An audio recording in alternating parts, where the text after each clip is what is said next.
நாளை பெரம்பூரில் தொடங்க இருந்த தமிழக வெற்றிக் கழக தலைவர் விஜயின் பிரச்சாரத்திற்கு அனுமதி மறுக்கப்பட்டுள்ள நிலையில் பிரச்சாரம் வரும் 30ஆம் தேதி தொடங்கும் என்ற ஒரு தகவல் தற்பொழுது வெளியாகியிருக்கிறது. வரும் 30ஆம் தேதி தனது பிரச்சாரத்தை தொடங்குகிறார் தாவேக தலைவர் விஜய் என்பதை முக்கிய செய்தியாக நாம் பார்க்கிறோம்.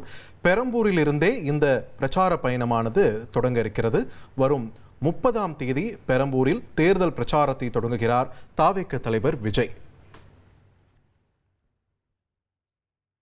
தொடர்ந்து கூடுதல் விவரங்களோடு இணைகிறார் எமது செய்தியாளர் மணிகண்டன்.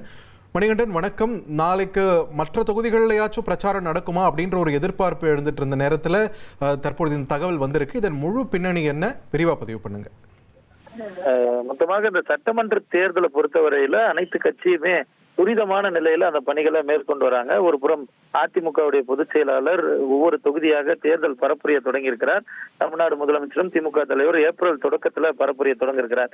இந்த நிலையில நாளை தமிழக வெற்றிக் கழக தலைவர் சென்னையில அவர் நிற்கக்கூடிய பெரம்பூர் தொகுதியிலிருந்து பரப்புரையை தொடங்குவதாக இருந்தது. இந்த நிலையில அவர் தொடங்கக்கூடிய அந்த இடத்துல குறிப்பிட்ட அளவிலான எண்ணிக்கையில நபர்கள் நிற்க முடியாது என்பதன் காரணமாக காவல்துறை அனுமதியை மறுத்தது. இதன் காரணமாக நாளைய தினம் பெரம்பூர் மட்டுமல்லாமல் பெரம்பூரை தொடர்ந்து வில்லிவாக்கம், கொளத்தூர், அதே போல் அண்ணா நகர், விருகம்பாக்கம் ஆகிய இடங்களுக்குமே அனுமதி என்பது மறுக்கப்பட்டிருந்தது. இந்த நிலையில உயர்மட்ட ஆலோசனை கூட்டம் தமிழக வெற்றிக் கழக நிர்வாகிகள் மத்தியில நடத்தது. அந்த ஆலோசனை கூட்டத்தில் தேர்தல் மேலாண்மை பொதுச் செயலாளர் ஆதவர்ஜன், பொதுச் செயலாளர் ஆனந்த் உள்ளிட்ட முக்கிய நிர்வாகிகள் கலந்து கொண்டனர். இதன் தொடர்ச்சியாக தேர்தல் பரப்புரை தேதியை மாற்றி அனுமதி கேட்க முடிவு எடுக்கப்பட்டது. அந்த நிலையில வடசென்னை மாவட்ட செயலாளர் சிவா தேர்தல் நடத்தும் ரிட்டர்னிங் ஆபீசரிடம் ஒரு மனு கொடுத்திருக்கிறார். அந்த அடிப்படையில இடம் மாற்றப்பட்டிருக்கிறது.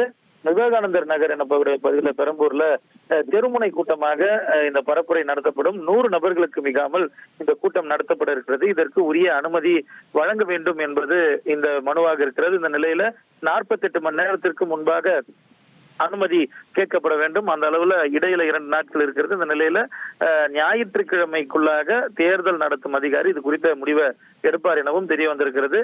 அனுமதி கிடைத்தால் 30ஆம் தேதி தொடங்கி தொடர் பிரச்சாரத்தில் தமிழக வெற்றிக் கழக தலைவர் ஈடுபட இருக்கிறார் என்பதும் கூடுதல் தகவலாக கிடைத்திருக்கிறது.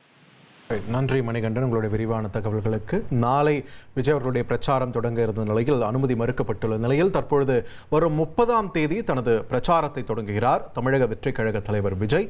இது தொடர்பான முக்கிய செய்தியை நாம் பார்த்து வருகிறோம். 1,27,00,000 மனங்களை வென்ற தந்தி டிவி யூடியூப் சேனல். தவிர்க்க முடியாத தம்ப்நெயில்ஸ், கலக்கலான கான்டென்ட்ஸ். நீங்களும் இந்த குடும்பத்தில் இணைய இப்பவே சப்ஸ்கிரைப் பண்ணுங்க. அசுரபலம் கொண்ட எங்கள் டிஜிட்டல் கரங்களில் உங்கள் விளம்பரங்களை சேர்க்க வாட்ஸ்அப் பண்ணுங்க. 8939888838. Email advtthanditv@dttv.in.